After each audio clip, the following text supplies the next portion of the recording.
Здравейте хора, аз съм ProMaster и ще почнем една нова поредица на Clash Royale. Както виждате, аз съм Арена 5. На другия ми акаунт са Арена 7. Горе-долу този ми акаунт игра около някъде около 15 дни и съм Арена 5. Това ми е дека. Аз това го копирах от един мой приятел, защото той ми даде по принцип.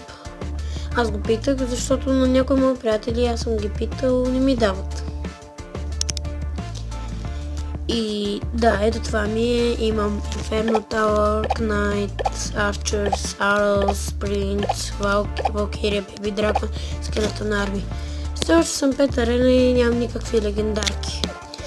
Много искам да ми се падне Грейвярд, хора. Направо в другия акаунт го имам и цепи мрака. Ще ви покажа една битка. В другия епизод може да очаквате чест опенинг. Да, може да очаквате чест опенинг, както чухте. С Silver, Gold, Free, Crown. И да започваме с битката.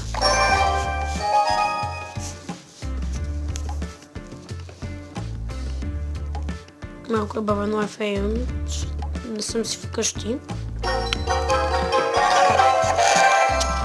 5 също с 6 спалците, както винаги. И да. Помнете винаги от мене, никога не почвайте първи. Защото ако почнете първи, той ви блокира, примерно ако пуснете принц, ето както сега. Ще ви пусне принц. Ако аз примерно пусна принц, и той няма хорч. Блокираме ги. И какво става? Аз просто няма да мога да сложа, няма да имам никакъв еликсир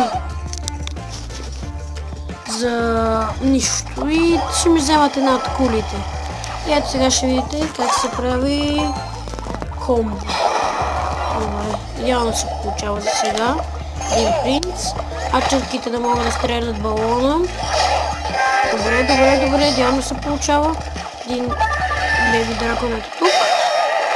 Да може да убие балона. Там пусна рейдж вместо на балона на кулата.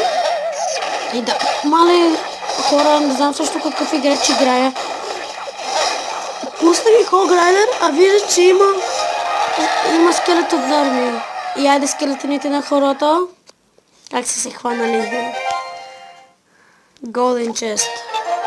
Хора, това клипче може да е малко по-малко, но да, ще направя чест опенинги с клан честа и с тези. И да, хора, това видео ще е малко, защото просто трябва да уча плей и трябва да ходя на него. И да, хора, до следващото видео. Чао!